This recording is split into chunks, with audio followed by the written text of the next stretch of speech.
예레미야 말씀을 계속 묵상하고 있는데요. 임계점을 벗어나서 하나님의 회초리를 맞고 멸망으로 치닫고 있는 유다. 이 예레미야는 이런 유다가 멸망할 시기, 그러니까 우리 역사로 치면 구한말과 같은 그 암울한 시기에 선지 활동을 했던 사람이죠. 예레미야 이 말씀을 재개하면서 우리가 살펴보았던 것이 뭔가요? 넘어지면 일어나고 떠나면 돌아오고, 기억나시죠? 공중의 학도 이런 제비와 같은 철새도 떠나면 돌아올 줄 아는데 이 백성은 그러지 않더라. 왜 그런가? 고집이 너무 세더라. 또 왜 그런가?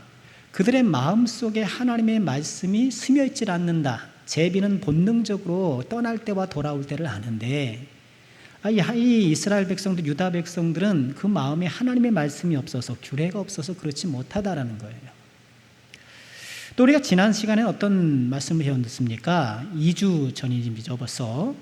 지난 시간에는 이런 유다의 패망의 원인 가운데 하나가 거짓말이었다. 유다가 패망하는 것은 예배를 잘못 드려서, 말씀을 불순종해서, 물론 그렇기도 하지만 그렇게 종교적인 것에 국한되지 않고 그들의 삶 절반이다. 사실적으로 보면 여러분, 종교 생활이라는 것은 교회 밖에 있는 사람들이 우리를 향해서 말할 수는 있으나 우리에게 종교 생활이라는 여기 따로 있는 것이 아니에요. 그렇죠? 우리는 생각하는 것, 말하는 것, 내 직업 수행하는 것, 우리가 살아가는 인생 전체가 신앙생활이고 믿음 생활이지, 우리 인생에 믿음 생활의 영역이 따로 있는 게 아니에요.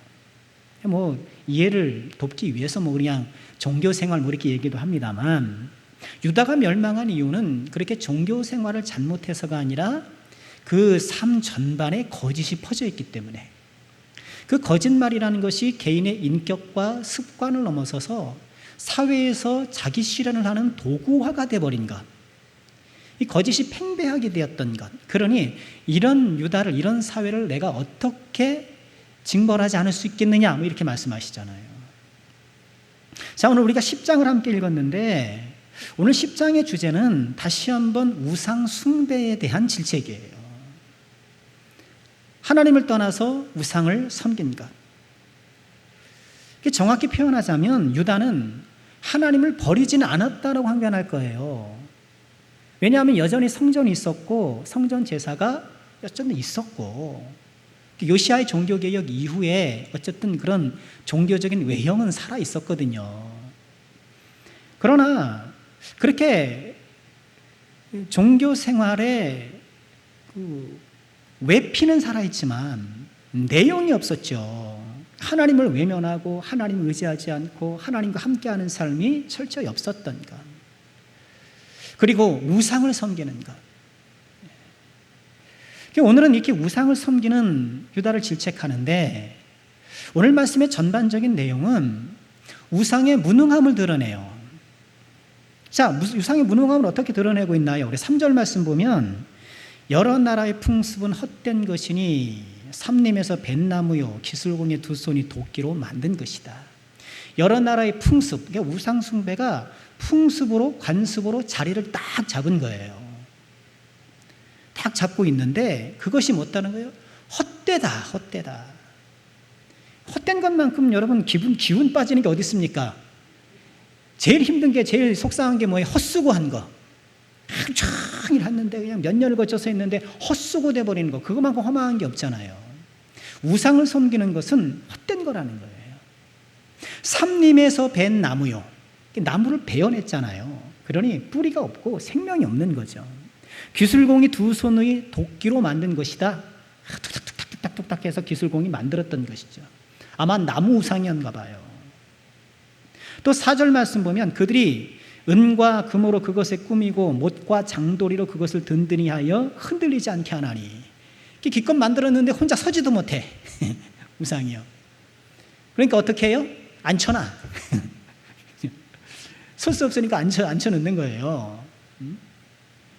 그리고 세원을 내면은 못과 장도리로 든든히 해서 흔들리지 않게 한다. 또 5절에 보면 그것이 둥근 기둥 같아서 말도 못하며 걸어다니지도 못하고 사람이 메어야 하느니라. 이거 움직이지도 못하고 사람이 들고 메어 다녀야 되고 사람에게 오히려 의존하는 것이다. 이렇게 말씀을 하는 거예요. 우상의 무능함을 계속 드러내는 거예요. 너희들이 섬기고 있는 거 이런 것밖에 안 되는 거야. 근데 여기서 우리는 이런 질문을 해야죠. 아니 이렇게 우상이 헛되고 무능한데 왜 유다 백성들은 우상을 그렇게 섬기려고 했을까? 우리 오후에 계신 이분들은 뭐 돈을 줘도 가가지고 이 방신을 섬길 일은 없을 텐데, 그죠? 이렇게 무능한 우상을 왜 이렇게 섬겼을까?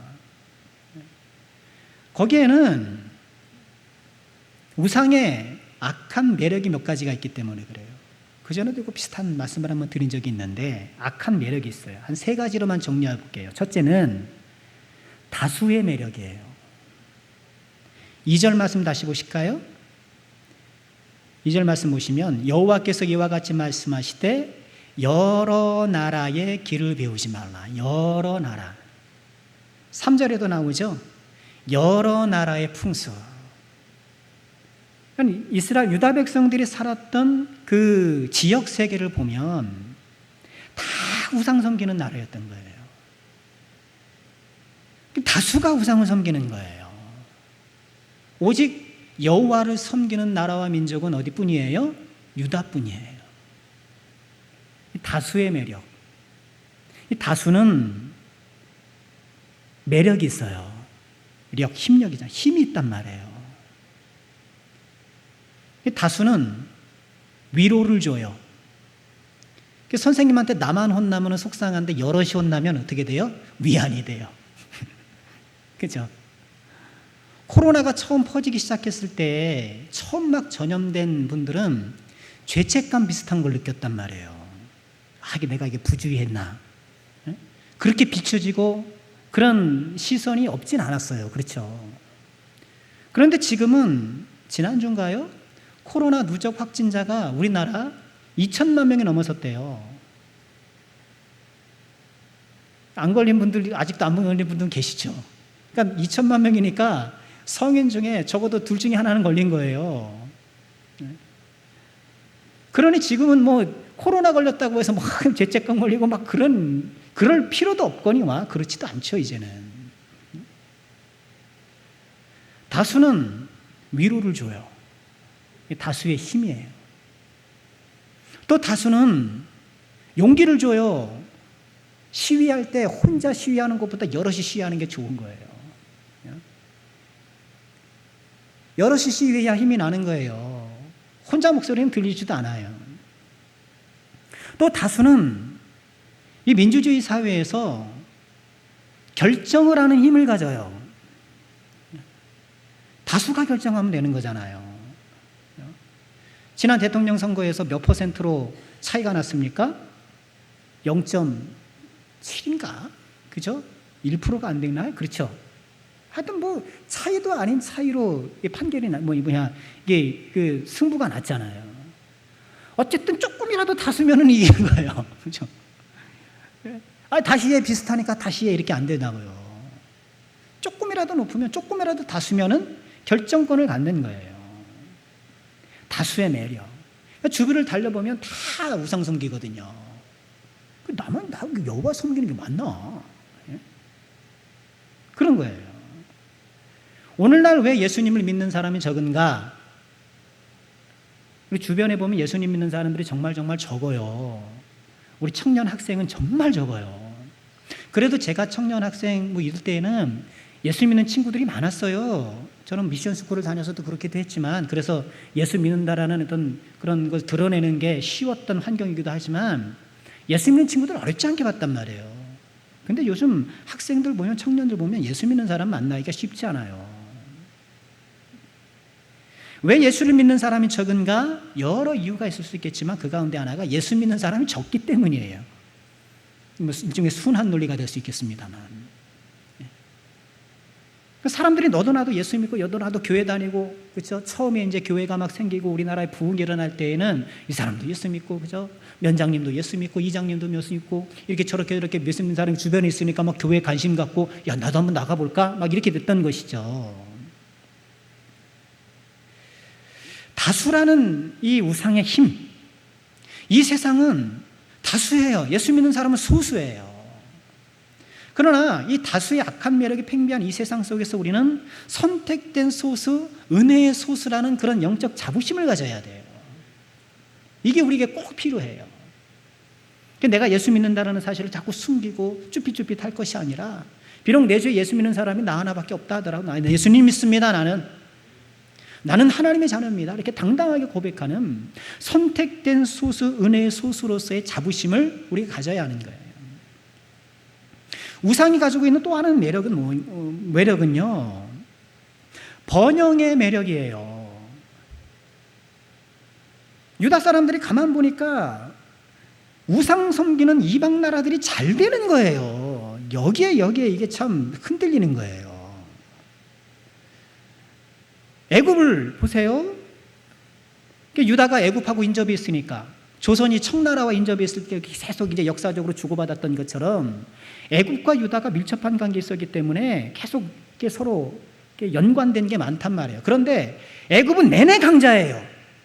역사적으로 보면, 인간적 관점에서 보면 유다보다 늘 군사력도 컸고 늘 돈도 많고 늘 인구도 많고 애굽은 늘 강자예요. 여호와 섬기는 우리는 늘 보면 애굽만 못한 거예요. 뿐만 아닌가요? 지금 이 예레미야 시대에 세계를 제패하기 시작하는 바벨론, 뭐 하나님이 하자를 합니까? 뭘 합니까? 아무것도 모르잖아요. 북이스라엘을 무뜨렸던 아수르, 하나님을 압니까? 하나도 모르는 거예요. 세계를 제패하고 흡술고 주름 잡는 나라들은 다 이방신 섬기는 우상 나라들이라는 거예요. 지금 이 세상을 주름 잡고 이 세상을 지금 우리 대한민국으로 축소해서 보면 이 대한민국을 지금 주도하는 사람들이 어떤 사람이에요? 예수 믿는 사람들이 많나요? 그렇지 않잖아요. 번역의 매력이 우상에 있는 거예요. 근데 교회는 어떻습니까?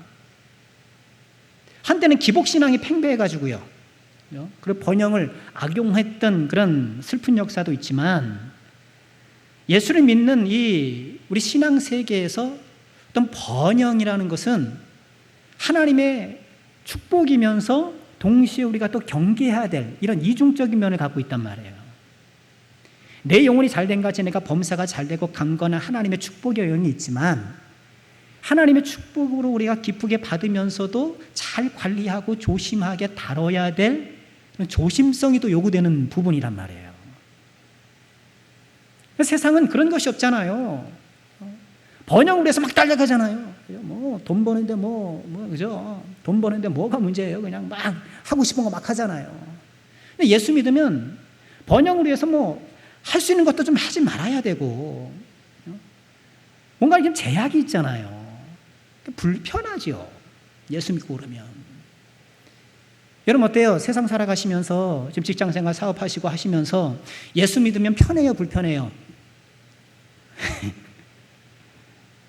불편해요, 솔직히. 세상의 번영의 매력, 번영을 위해서 물불 안 가리고 달려가는 그 세상을 바라볼 때에 나의 신앙이라는 것이 왠지 내 발목을 잡는 것 같고 나를 불편하게 만드는 것처럼 느껴지는 거예요. 자꾸 세상으로 쏠리는 거예요. 그게 우리는 번영의 매력에 미혹되지 않도록 우리 마음을 잘 다스려야 되고요. 비록 고난의 길이라도 진리의 길, 생명의 길을 쫓아가리라, 따라가리라는 그런 결단이 없으면 세상에서 이겨나가기가 힘든 거예요. 세 번째 우상의 매력을 관찰해 보면 화려함의 매력이 아닌가 싶어요. 9절 말씀 보실까요? 우상을 묘사하면서 이렇게 말씀하죠. 다시스에서 가져온 은박, 우바스에서 가져온 금, 기술공과 은장색의 손으로 전문가들이 만들었고 청색, 자색 옷을 입혔고, 고대 사회 청색, 자색으로 물든 비싼 거잖아요. 실크, 정교한 솜씨로 만들었다. 그러니까 우상은 화려해요. 우상신전이 화려한 거예요. 사람 다 화려한 걸 좋아하거든요. 다 화려한 걸 좋아해요. 화려한 학벌, 화려한 직업, 화려한 수입, 화려한 외모, 화려한 집, 화려한 걸 좋아해요. 그리고 이 화려한 걸 얻기 위해서 노력을 해요. 우상은 화려함을 부추겨요. 화려함을 부추겨요. 세상 모든 사람들이 화려함을 다 쫓아잖아요. 여러분, TV 광고를 한번 가만히 보세요.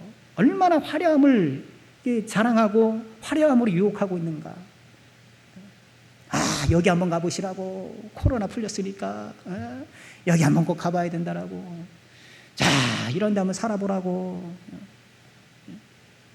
온갖 화려함을 다 소개하면서 그 화려함을 쫓아가도록 세상을 부추기고 있다는 거예요.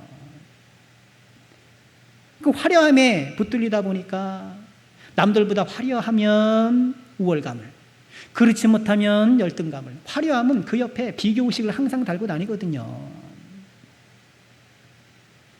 신앙생활은 어때요? 화려함과는 또 거리가 좀 멀잖아요. 화려함보다는 검소와 절제를 미덕으로 삼는 것이 신앙세계잖아요. 그게 교회가 불편한 거예요. 세상은 화려함을 마음껏 자랑해도 돼요. 내 학벌과 내가 뭐 또 모르겠 마음껏 자랑해도 되고, 사람들이 그것을 인정해주고 칭찬해주고, 그것이 세상의 방식이고 질서가 되는 거. 다 부러워하고, 야, 나도 그렇게 되고. 화려함에 따라, 어떤 분야의 화려함에 따라 서열이 정해지고, 그 서열이 질서가 되고, 그 질서가 평안을 줘요. 그 질서에 내가 딱 들어가면 되는 거거든요. 그래서 내가 어쨌든 나보다 더 올라가려고 그러고, 떨어진 거 속상하게 되면서 속상하게 여기고, 이런 화려함이 만들어 놓은 서열 속에, 그 질서 속에 내가 들어가서 마음껏 자랑하고 또 부러움을 내가 사고, 그렇게 살아가는 것이 편한데, 교회는 어떻게 해야 돼요? 자랑하지 말아야 되고, 교회는 내가 많은 것을 가졌어도 그렇지 않게끔 검소하게 해야 되고, 이러잖아요. 크고 화려한 것을 추구하는 이 우상적 세계에서 오히려 우리 기독교 신앙은 거추장스러운 것처럼 여겨지게 되고, 그래서 믿음 생활하는 것은 사후보험증으로 여기는 거예요. 사후보험증. 죽어서 천국 갈지도 지옥 갈지도 내가 모르겠지만 어쨌든 둘 중에 하나 갈 수도 있으니, 우선 교회를 다니면서 신앙생활하면서 사후보험 하나 든든히 늘어놓고, 또 믿기만 하면 구원을 받는다니 얼마나 편해. 그 진리가 오해해서 잘못된 안심감을 주고, 그래서 우리는 이런 화려함을 자랑하고 화려함을 비교하는 이 세상 가운데에 우리가 가져야 될 마음은 무엇일까요? 우리가 획득한 모든 것이 하나님의 은혜라는 것을 정말 잊지 말아야 돼요. 이것이 신앙인이 가져야 될, 이 세상 살아가면서 꼭 가져야 될, 화려함을 자랑하고 화려함을 부려워하는 이 세상에서 우리가 꼭 가져야 될 마음이에요. 신명기 8장 17절에서 이런 말씀을 하셨어요. 그러나 내가 마음에 이르기를 내 능력과 내 손의 힘으로 내가 이 재물을 얻었단 말할 것이라. 이스라엘 백성들이 이제 미래에 그럴 거라고 하나님이 미리 예견하시는 거야. 너희들, 신명기니까 너희들 이제 가나안 들어가서 너희들 농사짓고 거기서 이제 잘 살면은 너희들이 어떻게 생각할 거냐? 내 능력과 내 손의 힘으로 내가 이 재물을 얻었다라고 그렇게 말할 수가 너. 그러기가 쉬워. 18절에 뭐라 그러시나요? 내 하나님 여호와를 기억하라. 그가 내게 재물 얻을 능력을 주신 것이다. 세상은 다 자기 힘과 자기 능력으로 먹을 화려한 것을 다 쟁취한 것처럼 생각하지만, 우리 믿음은 어때요? 하나님께서 그런 능력을 은혜로 주신 것이다.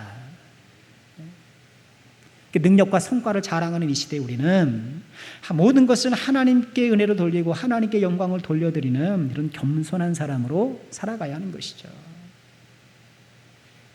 자, 어쨌든 성경은 이처럼 이처럼 우상이라는 것 자체가 그저 나무요, 혼자 기동도 못하고 능력도 없는 것인데 그 우상이 갖고 있는 이런 악한 매력에 현혹돼서 그만 하나님의 자녀들이 하나님을 떠나기 시작했다는 거예요. 그러니까 우리도 이 세상을 살아가면서 다수의 매력에 현혹되지 말고요, 번영의 매력에 유혹되지 말고 화려함의 유혹에 우리가 빠지지 않도록 우리가 믿음의 중심을 잘 잡아야겠습니다. 자, 이처럼 우상의 무능함을 드러내신 후에 오늘 말씀의 주제는 뭔가요? 우상은 이렇게 무능하고 헛된 것이지만 오직 여호와만이 참 하나님이시다 라고 얘기를 하는 거예요. 오직 여호와만 참 하나님이시다. 우상의 다수의 번영의 화려함의 매력을 뿜어내면서 사람들을 미혹하고 있지만 너희들은 잊지 말아라. 오직 여호와만이 참 하나님이시라는 거예요.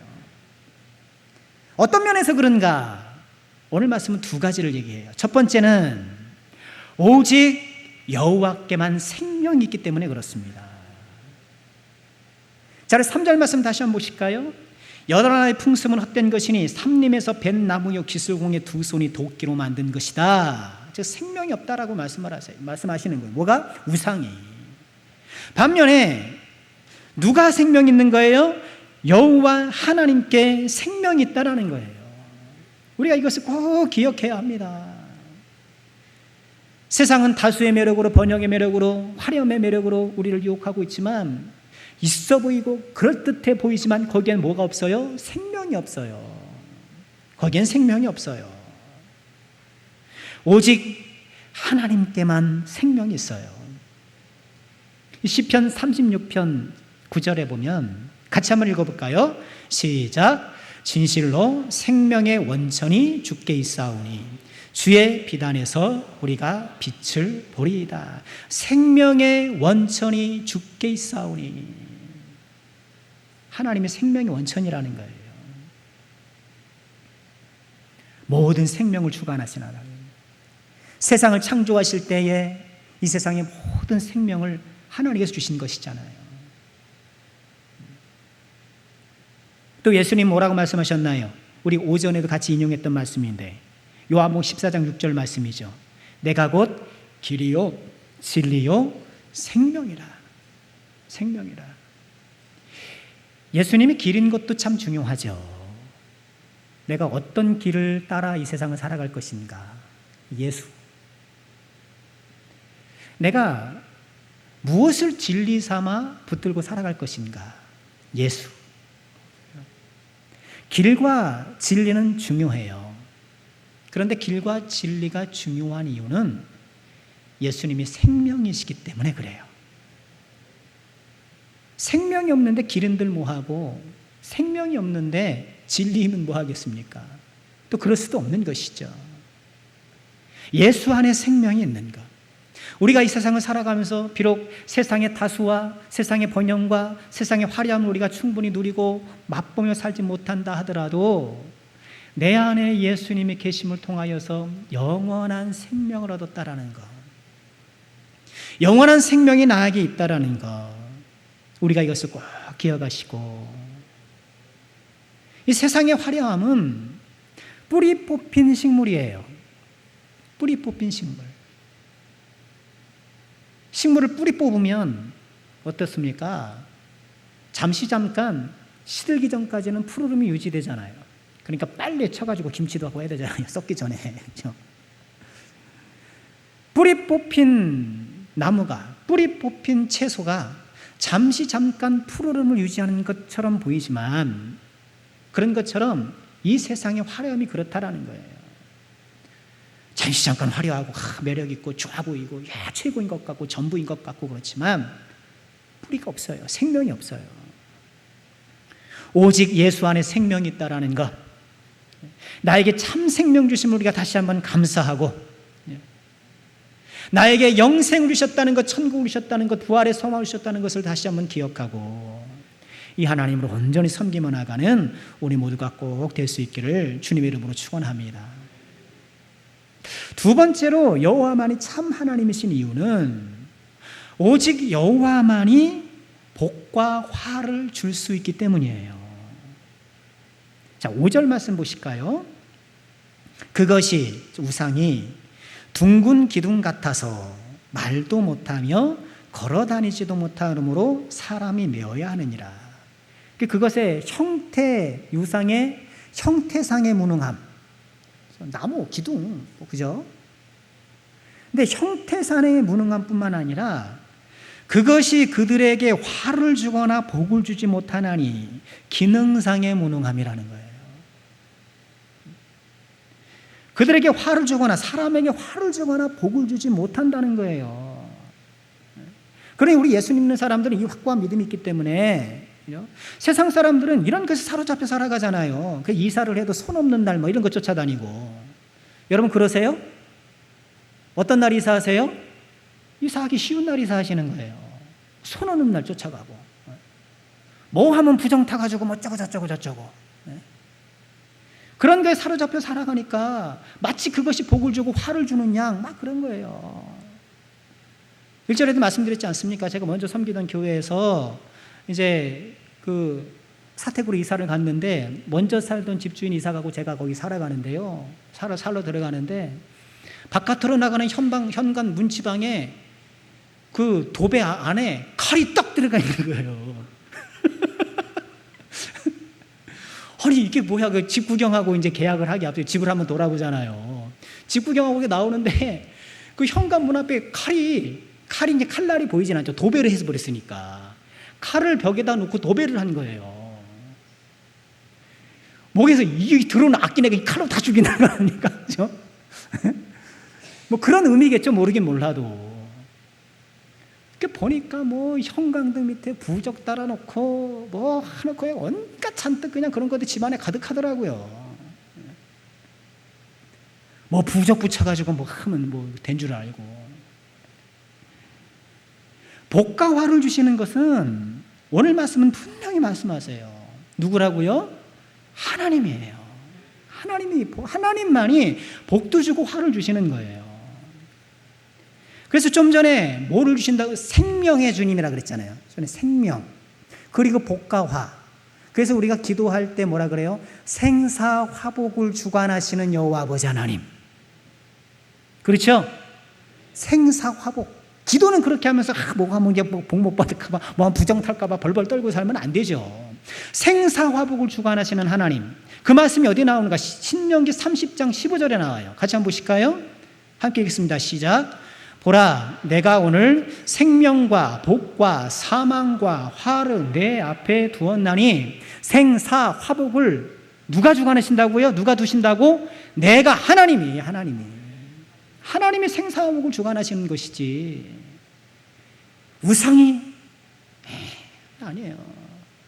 우상이 뭐 부정 타고 여러분 그런 데 사로잡히지 마시고 생사화복을 주관하신 건 하나님을 꼭 믿으시고 기도하면서 우리는 무슨 일 해도 기도하면서 하고 하나님을 의지하시면서 하시고 그러면 형통한 줄 믿으시고 믿음으로 행하는 주의 종을 되시기를 바랍니다. 근데 이런 의문이 생기죠. 왜 하나님을 모르는 사람들이 그렇게 잘 되나? 그런 거예요. 그죠? 아니 생사화복을 주관하신다고 한다면 믿는 사람들에게 복을 왕땅 몰아주시면 얼마나 좋아. 그래서 우리나라에게 다 이렇게 어떤 그 부의 계층들을 보면 예수 믿는 사람들이 상위권을 다 차지하고 막 있으면은 얼마나 좋을까? 하나님의 깊으신 뜻 안에서 그렇게 하시진 않으셔요. 그렇죠? 왜 하나님을 모르는 사람이 우리가 보기에 잘 되는 것 같고 복을 받는 것처럼 보이는가? 그것을 우리는 일반 은총 이렇게 불러요. 일반 은총을 불러요. 하나님께서 이 인간사를 이끌어 가시는 하나님의 역사의 주관 그 깊으신 계획 안에서 예수를 믿지 않는 사람들에게도 일반 은총을 주시는 거예요. 탁월한 지혜를 주셔서 예수를 믿지 않음에도 불구하고 뭘 발명하기도 하고 개발하기도 하고 해서 인류 발전에 기여하게 하는 거예요. 예수를 믿지 않는데 또 사업적 수완을 두셔서 뭐 재벌들 보면 재벌은 하늘이 내린다. 정확히 말하면 하나님이 주신다라고 해도 돼요.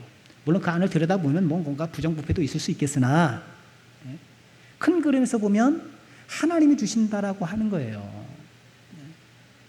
많은 사람들도 거기 그 회사에 가가지고도 먹고 살기도 하고, 그죠? 재벌이 문제도 있긴 하지만 또 좋은 기능도 있겠죠. 하나님께서 예수를 믿지 않는 사람들에게도 일반 은총을 줘서 탁월한 지혜를 주시고 또는 부를 주시고 권능을 주시고 권세를 주시고 이렇게 해서 인간사를 이끌어 가시는 거예요. 그러니 예수를 믿지 않는 사람들이 잘 되는 것도 누가 해주신 거예요? 하나님이 해주신 거예요. 그런 줄 모르고 자기가 잘나가지고, 그죠? 자기가 뭐 대단해서 그런 줄 알고 착각하며 살아가고 있는 것이죠. 그리고 그것이 죄가 되어서 하나님 앞에 징벌을 받는 거예요. 예수를 믿지 않는 것과 더불어서. 이런 일반 은총이 아무리 탁월해 보이고 아무리 화려해 보인다 하더라도 하나님께서 우리에게 주신 구원, 이것을 우리는 특별 은총이라고 부르는데 특별 은총하고는 비교할 수가 없는 거예요. 이 구원의 은총하고는 비교할 수가 없는 거예요. 특별 은총을 받은 사람들이 일반 은총을 부러워해서 특별한 뭘 갖고 있는 사람이 평범한 뭘 받는 걸 부러워해가지고 말이 됩니까? 안 되죠. 복음서에 보면 부자와 나사로 이야기 있잖아요.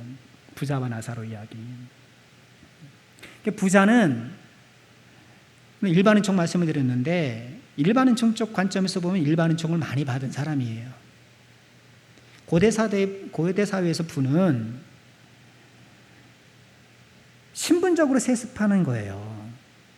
특별한 경우가 없는 한 신분 사회에서는 부는 받아내는 거예요. 그러니까 부모에게 받는 거예요. 그러니까 출생에 일반 은총을 받았단 말이에요. 태어나 보니까 내가 부잣집 아들로 태어난 거예요. 채색 옷을 입고 살았단 말이에요. 이 채색 옷. 이게 염색하는 거 오늘날에 뭐 염색하는 게 쉬운지 모르겠지만 다 손으로 했던 시절에는 그래서 왕족들만 입었던 것이 채색 옷이에요. 요셉이 채색 옷을 입었던 건 야곱이 얼마나 그 아들을 편애했는지를 증명하게 보여주는 거예요. 왕들만 입는, 왕족들만 입는 그런 화려한 옷을 입혀줬단 말이죠. 그런 부와 권세와 명예와 이런 걸 다 받아 누린 게 부자예요. 근데 그 부잣집 앞에서 병들어가지고 빌어먹고 있던 나사로, 사람들 보면 쟤는 왜 저래? 불쌍해. 아이고 비참해. 그랬을 사람이지만 이 나사로에겐 뭐가 있었어요? 특별 은총이 있었던 거예요. 부자와 나사로의 운명이 어떻게 뒤바뀌었는지 우리는 잘 보고 있잖아요.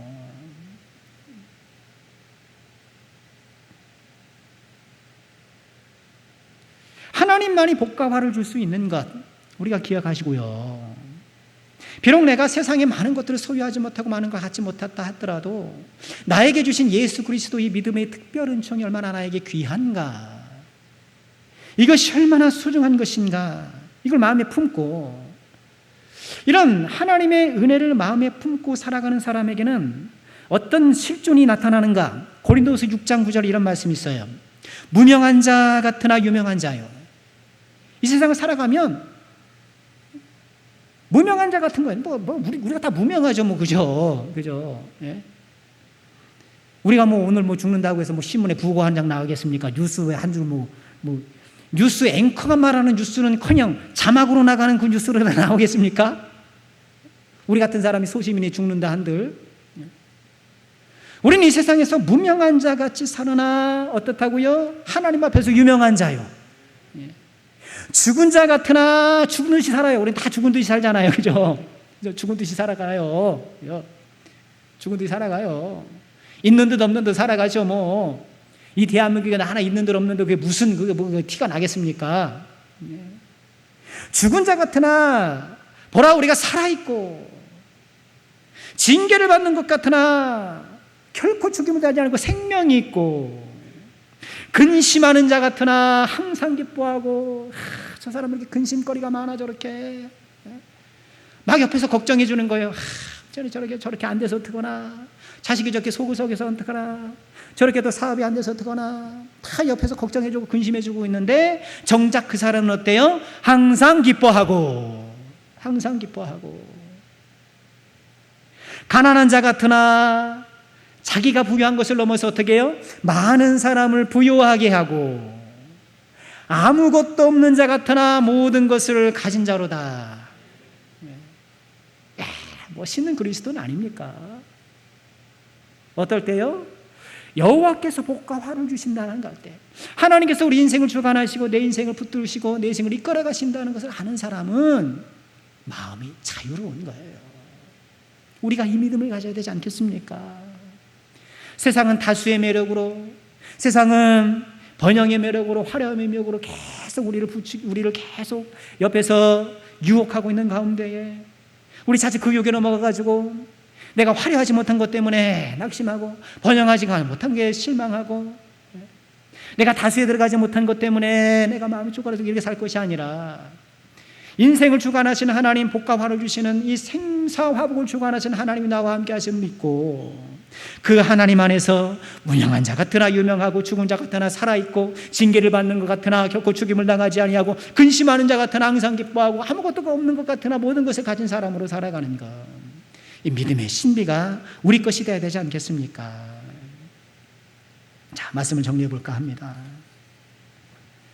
유다 사람들은 하나님을 믿지만, 아니 하나님을 알지만 제쳐놓고, 아는 것으로 제쳐놓고 막 우상 쫓아다니고 우상에 기웃기웃거리는 거예요. 그 다수와 번영과 화려함의 매력에 빠져가지고 기웃기웃거리는 거예요. 생사화복을 주관하시는 하나님을 모르고, 눈앞에 보이는 것이 전부인 줄 알고, 세상이 전부인 줄 알고 결국 하나님을 떠나버리고 말았는데, 여전히 이 세상은 우상적 사회, 우상이 팽배한 이 시대에 우리는 올바른 마음의 자세로, 믿음의 자세로, 특별히 11절에서 어떤 마음의 자세를 요구하십니까? 우리 12절 다 같이 한번 읽어볼까요? 시작. 너희는 이같이 그들에게 이르기를, 천지를 짓지 아니한 신들은 땅 위에서 이 하늘 아래서 망하리라 하라. 막 조조하라, 막 그런 말씀이 아니고 어때요? 그런 것이 무익하다라는 거. 이 세상의 우상이, 세상의 다수와 번영과 화려함이 결국 다 사상로각에 불과하다는 것, 다 무너질 것, 사라질 것이라는 것을 기억하고, 오직 생사화복을 주관하시는 하나님만 섬겨라. 저는 말씀을 기억하시고, 이 세상의 본질적으로 장망성, 장차 망할 성인 것을 기억하고, 생사화복의 주관자이신 하나님만 온전히 섬기기로 우리 다시 한번 마음에 다짐해야 되겠습니다. 그 하나님 끝까지 믿고 따라가는, 또 세상을 향하여서 우상이 무익함을 선언하고 생사화복을 주관하시는 분은 오직 하나님인 것을 선언하고 살아가는 저 여러분 우리 모두가 꼭 되어야 되겠습니다. 이번 한 주간도 주 안에서 승리하시기를 주님의 이름으로 축원합니다.